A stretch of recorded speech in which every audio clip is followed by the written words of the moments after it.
সম্মানিত সুধী, আসসালামু আলাইকুম রহমতুল্লাহ।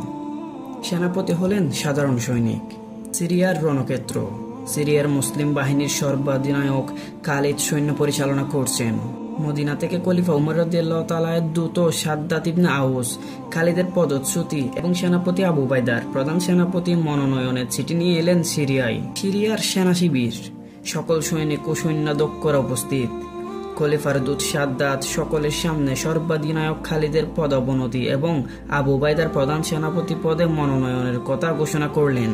সেনাপতি ও সেনাধ্যক্ষদের পিনপতন নীরবতা। নীরবভাবে খালিদ ও খলিফার নির্দেশনামার পাঠ শুনলেন। তারপর নীরবে নতমুখে তিনি সেনাপতির পদ থেকে পেছনের সারিতে গিয়ে দাঁড়ালেন। শূন্যস্থান পূরণ করলেন গিয়ে আবু উবাইদা। সর্বাধিনায়ক খালিদ সাধারণ সৈন্যের সারিতে মিশে গেলেন।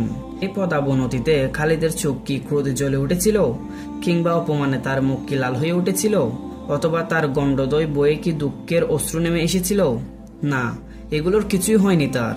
সিরিয়া মরুদেশের প্রান্তর থেকে প্রান্তরে গোরা খালিদের রোদ পোড়া লাল মুখটিতে তার আগের সেই উজ্জ্বল হাসি, সেই শান্ত স্বর্গীয় নোরানি দীপ্তি তখনও। তার শির মুহূর্তের জন্য আনত হয়েছিল খলিফার নির্দেশ মাথা পেতে নেবার জন্য। তারপর তার শির সে আগের মতোই উন্নত। সে শিরের লজ্জা অপমান কোনো স্থান পেল না, দুঃখের কালিমাও তাকে স্পর্শ করতে পারল না। তিনি পেছনের সারিতে দাঁড়িয়ে বললেন, হযরত উমর রাদিয়াল্লাহু তাআলা কোনো হাবশী গোলামকেও যদি আমার নেতা মনোনীত করতেন, তবু তার আদেশ সানন্দে মেনে আমি জিহাদ চালিয়ে যেতাম। আর হযরত আবু উবাইদা তো কত উঁচু দরের লোক। পদাবনতির ফলে কোনো স্বাভাবিক নিরুৎসাহ কি হযরত খালিদকে ঘিরে ধরেছিল? তিনি উৎসাহ উদ্দীপনা গতিবেগ হারিয়ে ফেলেছিলেন? না, কোনোটিই নয়। পদচ্যুত হবার পর মুহূর্তেই সেনাপতি আবু উবাইদার নির্দেশে তিনি আবদুল্লাহ ইবনে জাফরের সাহায্যে এক রণক্ষেত্রে ছুটে যান। প্রাণপণ যুদ্ধ করেন, জয়ীও হন সেখানে। এই আনুগত্য, এই আন্তরিকতা, এই নিবেদিত চিত্ত তার কোনো নজির ইতিহাসে নেই। একজন প্রধান সেনাপতি দেশের পর দেশ জয় করলেন, যিনি পেলেন সৈন্য ও সৈন্যাধ্যক্ষদের অকুণ্ঠ ভালোবাসা ও আনুগত্য।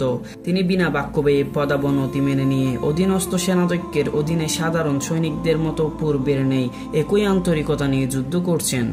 নেতৃত্ব ও সামরিক শৃঙ্খলার প্রতি এমন সম্মান প্রদর্শন অপরূপ বিস্ময়কর নয় শুধু ইসলামের ইতিহাসে মুসলমানদের জন্য, যারা যুদ্ধ করে শুধুমাত্র আল্লাহর জন্য, ধন মান পদের লোভে নয়।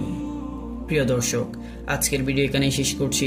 ইনশাআল্লাহ তাআলা দেখা হবে পরবর্তী কোন এক ভিডিওতে। ততক্ষণ পর্যন্ত ভালো থাকুন, সুস্থ থাকুন, MM ফাউন্ডেশনের সাথে থাকুন। ধন্যবাদ। আসসালামু আলাইকুম রহমতুল্লাহ।